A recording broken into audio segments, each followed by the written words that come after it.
Yes, after a month, I have finally moved in, my PC and consoles are unpacked, powered up, and I am psyched to be back in the game. Are you ready? Because I am so ready. Oh, also, possible spoilers ahead.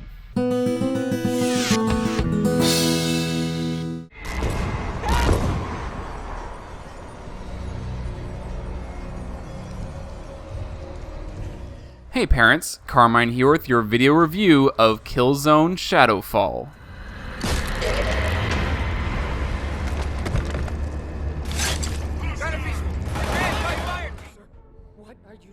Killzone is Sony's answer to Microsoft's Halo series, and this iteration works a lot like Halo 5.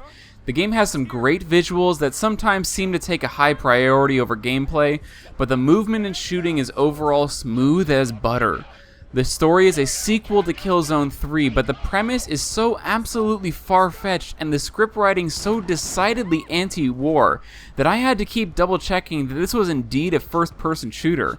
Imagine a scenario where Nazi Germany was so utterly annihilated that the entire country was unlivable. I mean, the land itself was unlivable. So Britain decides to divide itself in half and let the Nazis take over without any sort of checks or oversight. They just build a giant wall down the middle and divide the two nations. That's essentially the plot of Shadowfall, except that the Nazis are called Helghast and Britain is actually an entire planet. But as history has repeatedly shown over and over, building a giant wall to keep your enemies out just lets the problems on the other side of the wall fester until inevitability floods over to the good side. Violence is the only noteworthy factor in this game by far. Hits from firearms will result in some blood, and the amount of visible blood varies depending on the strength of the weapon used. I found that the minigun produced the most visible blood out of any of the firearms, where the sniper rifles and smaller weapons produce significantly less blood. Explosions never caused any visible blood, and there is never any gore in the game. However, certain explosions in certain specific sections of levels did cause enemies to light on fire, although reproducing this was somewhat difficult during most of the campaign, so I consider it minor overall.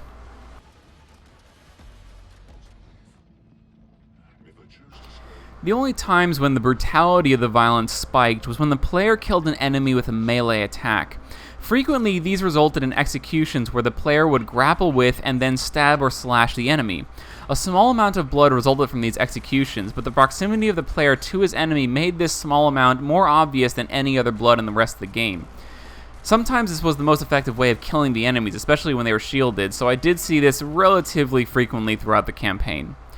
One side note, I have to mention how similar many of these attacks felt to Battlefield 4's melee executions. I'm not sure if this feeling was intentional, but it nagged at me every time I performed one. So if you've played enough Battlefield 4 to see those happen, you know what's going to happen here. You there! Wake up, you drunk!